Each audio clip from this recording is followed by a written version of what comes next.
So I guess by now everyone has heard what is coming out of China with regards to Mark Carney and the Chinese Communist Party, the People's Republic of China's dealings. Now, in my video yesterday, I pretty much, I'll start off with this, I pretty much said that Mark Carney, his main objective was to go over there and to put Donald Trump on notice that he is in fact the head of the globalist takedown of Donald Trump and the United States. So, you know, the most shocking thing that he said in the meeting yesterday, before he met with Xi, President Xi, he was meeting with his premier, which is the second in command. He said, sitting beside Scott Moe, and I believe Melanie Jolie was to his left, he said the words that all these tinfoil hat conspiracy theorists have been saying for 10 years, including me. He said that the New World Order is going ahead, or he's implementing it. So my understanding, this is the first time I've ever heard him say that, and obviously it's in a very public forum. So getting back to what he wanted to accomplish, he accomplished putting Donald Trump on notice that he is the leader of the globalist takedown of the United States and traditional Western values. Obviously, you make a deal or multiple deals and you get in bed with China. It's not what a lot of people wanted. Obviously, a lot of people in Canada are naive to the fact that China is indeed a communist dictatorship, and their human rights record is deplorable. They've been known to unalive countless people, and you want to date back into the Mao days, and even the onset of communism in China. There's millions that have been killed. But anyhow. So some of the key points that Carney and the Chinese came away with. Carney said he's going to allow 49,000 Chinese electric vehicles into Canada per year, capped. And over 5 years, it will increase to 70,000. Now, it's been communicated already through many senators and Congress people that the United States may prevent, if Canada goes that route with Chinese EVs, they may prevent Chinese electric vehicles from crossing land borders into the United States. So we'll see if that's true or not if we cross that bridge. And I believe that the tariffs are going to be coming in are 6.1%, I do believe. Now, one of the things that I focused on yesterday was the displeasure that Donald Trump is going to have if oil, liquid natural gas was mentioned, or not even mentioned, but if any dealings to increase those commodities being exported into China, the negative ramifications that it would have for Canada and United States relations. And I put it really blunt yesterday that Donald Trump isn't going to stand for it. I'm going to get into that in a second. So we already export heavy crude to China through, I believe it's what is it, Pacific Mountain Pipeline, the one pipeline that goes into, I believe, Burnaby, and I believe there's a section of the pipeline that goes into Washington State, I think. But anyhow, we export already. We export oil, and we export, I believe, liquid natural gas as well. But they want to increase that because it would appear that with the acquisition of Venezuela, there was going to be less need for that type of oil out of Canada, because Venezuela produces a very similar oil. So there was talk about increasing trade with that. Got that truck looking good still. Oh, thank you. Yeah. Nice old truck there. I just had a repaint. See how I get shiny keys? So now that was one of the main focal points. But listen to this. So not only that, they have committed to providing more uranium to China. Now, it's not weapons grade uranium yet, but it's a good quality uranium, and China obviously has the capability of turning that uranium into weapons grade uranium for nuclear bombs. So they had mentioned that they wanted to increase that sort of trade. So Donald Trump isn't going to like that either. What else? Canola seed. They are, I believe, decreasing the canola seed tariffs from 85% to 15% starting March 1st. So that's good. That's good for Scott Moe. He was there in the contingent of Canadians. So that's good for him. That's good for his province. And that's good for Canada. So I'll give credit where credit's due. So we can increase, from what is being reported through Global Affairs, I believe, that what happened in the meetings with China, we potentially opened up $3 billion in trade.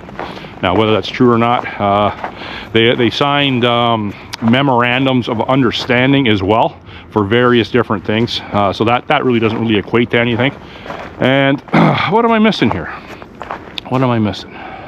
They've also agreed to further combat the precursor chemicals for fentanyl and other heavy narcotics coming from China into Canada. Imagine that, sitting down with a global superpower and having to discuss, can you please stop sending in chemicals to make fentanyl? So they discussed that. And they also tentatively agreed upon allowing Canadian citizens to travel to China without a visa. I won't have to worry about that because I'll never be going there. If anything, I'll be going into a Chinese jail here. So I'm sure I'll get my fill of how the Chinese Communist Party and People's Republic of China really treat people. Like I said in one of my videos a few back, I'm under no guise that knock on the door will come. But I'm not trying to provoke that. It's just obviously I'm a little bit more vocal than a lot of people with regards to this. So there were some good takeaways from the meetings, I suppose. But the main takeaway, look at this. What we got going on here? What are you guys doing? I like his camouflage. That's nice. Thank you. Yeah. Kid over there, I don't want to show him, but he's wearing I think it's a Chinese family. The kid's wearing a camouflage, like a jungle digital camo. They start off young in China, let me tell you. So I thought that was good. So the takeaway, the main takeaway, and what's not going to be good for Canada is Carney has put the world on notice that Canada no longer wants to do business with the USA, and he's allowing China to gain more foothold in Canada, whether it be industry, whether it be Chinese EVs, which are considered by the USA to be spy tools, spyware.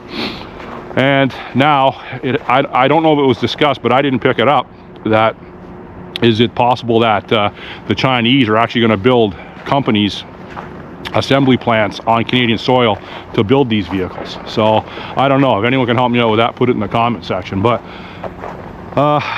so basically, Mark Carney and all his other minions, which I've mentioned many times before, Keir Starmer and Macron and whoever else wants to pretend they're a tough guy, pretty much Canada is doing the same as Venezuela did. Canada is doing the same as many countries in Africa have done. They've aligned themselves strategically with China and trying to distance themselves from the USA. So we see that that's going to be in direct conflict with Donald Trump's global aspirations. So I'm posing this question: what is the difference today between Nicolas Maduro's and Mark Carney? What's the difference, really, in Trump's eyes? You know what I mean? Okay, so one person in Carney was raised with a silver spoon in his mouth. He was massaged through life, put through the best education, and he was groomed to do exactly what he did in the last 2 days. This was his calling in life. Now, hopefully Trump's not involved in this. Hopefully it's not a psyop.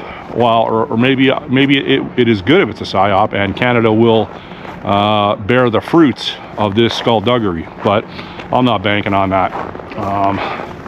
I'm banking that that Trump is going to have to do something. Like I said yesterday, he's going to have to do something with Carney. He can't allow this. He, you know, he knew Carney was going to visit China probably before he invaded Venezuela.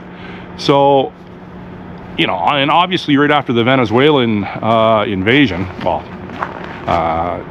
taking of a narco dictator, you know, Carney, he watched what he said. He loosely backed up Donald Trump's actions, but he didn't want to do that. So what's going to happen? Got to wait to the WEF speech that Trump gives next week in Davos, like I said, and we'll have a much better understanding after that on which direction the United States is going to go with, you know, you can say Canada, the 51st state thing, but it's specifically going to be directed at one person, and that's Mark Carney. I'm telling you, if Trump is not involved in this somehow with some sort of, you know, 4D chess move, all this complicated, you know, geopolitics and all this backdoor dealings, if he's not involved in any of this, he's got to make Mark Carney public enemy #1 above all other countries, above Iran. Iran, by all accounts, he's being pressured into doing that with Netanyahu. But now I'm hearing that Netanyahu had bombers lined up to go strike Iran, and Trump said, you better not do that. And so apparently they got into a heated discussion, and so they're having problems. So will Trump break free of Israel? You know, probably not, but will he be less helpful to Netanyahu? Hopefully he will be. So yeah, so that's what I got today. Everyone's chiming in on the Mark Carney China visit, and I just wanted to put in relation to what Donald Trump is probably going to have to do. And I'm telling you, you can't have China. You can't have China, you know, right on the northern U.S. border. It's impossible. It isn't going to happen. So, if you got any questions, comments, concerns, put it in the comment section. If I missed anything, by all means, add it. And obviously, if you watch my channel, you're a subscriber, you know that I respond to almost all my comments, and I have a dialogue with people that are respectful, and you know, because I'm learning too, right? And that's how I learn. It's getting other people's perspectives. Do any of us have all the answers? No, of course not. You know, I don't think I'm talking to high-level tier 1 operators or high-level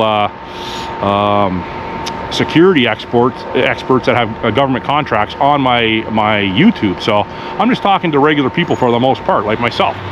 So thanks for watching. See you next time. Bye.